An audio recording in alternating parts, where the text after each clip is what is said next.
दिल्ली की चुनावी बाजी बीजेपी ने अपने नाम कर ली है। बीजेपी ने प्रचंड बहुमत के साथ 27 साल बाद सत्ता में वापसी की है। आम आदमी पार्टी को दिल्ली में करारी मात खानी पड़ी है। अरविंद केजरीवाल को नई दिल्ली सीट से प्रवेश वर्मा ने करारी मात देकर दिल्ली के सीएम की रेस में खुद को शामिल करा लिया है। ऐसे में सवाल उठता है कि मोहन यादव, भजन लाल वर्मा की तरह दिल्ली में बीजेपी का सरप्राइज सीएम कौन होगा।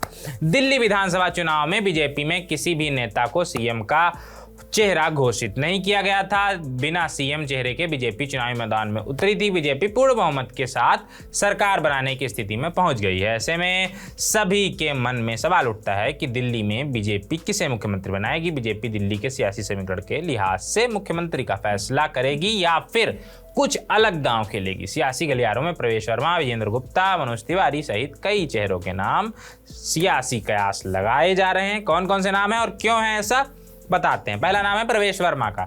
नई दिल्ली सीट को सत्ता की धुरी कहा जाता है। यहां जीतने वाला दिल्ली का मुख्यमंत्री होता है। 1998 से लेकर 2020 तक के चुनाव में यही ट्रेंड रहा है। 1998 से लेकर 2013 तक शीला दीक्षित नई दिल्ली सीट से जीतकर मुख्यमंत्री रही हैं। नई दिल्ली सीट से विधायक रहे केजरीवाल 2024 तक दिल्ली के सीएम रहे। इस बार चुनाव में नई दिल्ली सीट से अरविंद केजरीवाल को बीजेपी के प्रवेश वर्मा ने मात दी है, जिसके चलते मुख्यमंत्री की रेस में शामिल हो गए हैं। वो केजरीवाल को मात देने के बाद प्रवेश वर्मा सीधे अमित शाह से मिलने गए। प्रवेश वर्मा जाट समुदाय से आते हैं। ऐसे में उनके माध्यम से दिल्ली और हरियाणा के जाट वोटरों को साधने में बीजेपी को आसानी होगी। लेकिन उनकी राह में बाधा यह है कि उनके पिता साहिब सिंह वर्मा भी दिल्ली के मुख्यमंत्री रहे हैं। इस तरह प्रवेश वर्मा को सीएम बनाने पर बीजेपी पर परिवारवाद के आरोप लग सकते हैं। ऐसे में बीजेपी के लिए प्रवेश वर्मा को लेकर कुछ और सोच हो सकती है। अगला नाम है विजेंद्र गुप्ता का।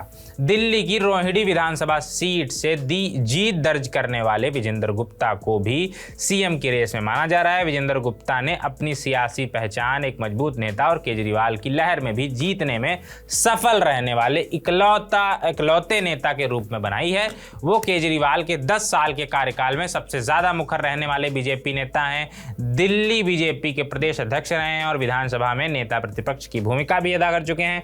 इसके अलावा वैश्य समुदाय से आते हैं, जो बीजेपी और दिल्ली के सियासी समीकरण में फिट बैठते हैं। अगला नाम है बड़ा नाम है मनोज तिवारी का। दिल्ली में बीजेपी की सत्ता में वापसी के बाद सांसद मनोज तिवारी को भी सीएम पद का प्रबल दावेदार माना जा रहा है। मनोज तिवारी लगातार 3 बार से नॉर्थ दिल्ली सीट से सांसद हैं और बीजेपी का पूर्वांचल चेहरा माने जाते हैं। मनोज तिवारी 3 बार से लोकसभा चुनाव लगातार जीत रहे हैं, लेकिन कभी मंत्री नहीं बने। दिल्ली में पूर्वांचल वोटों की सियासी ताकत को देखते हुए उनकी किस्मत का सितारा बुलंद हो सकता है, लेकिन उनकी राजनीतिक पारी का आगाज बीजेपी से नहीं हुआ। वो सपा से बीजेपी में आए हैं। इसके अलावा दिल्ली में विधानसभा चुनाव भी नहीं लड़े हैं। ऐसे में बीजेपी उन्हें सीएम बनाने का दांव चलेगी, ये देखने जैसा होगा। अगला नाम और आखिरी नाम है रामवीर सिंह बिदूड़ी।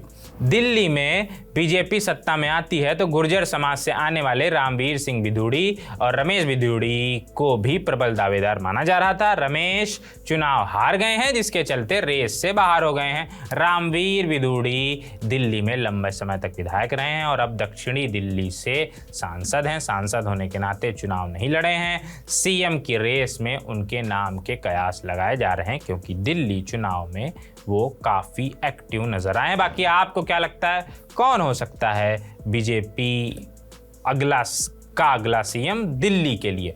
दिल्ली के लिए बीजेपी किस पर दांव लगाएगी? जो भी हो आपके मन में कमेंट बॉक्स में बताइएगा। स्वागत है। अभी चलते हैं, बाकी जब कोई चुना जाएगा तो हम तो बताएंगे। अभी चलते हैं, बाय बाय, शुक्रिया।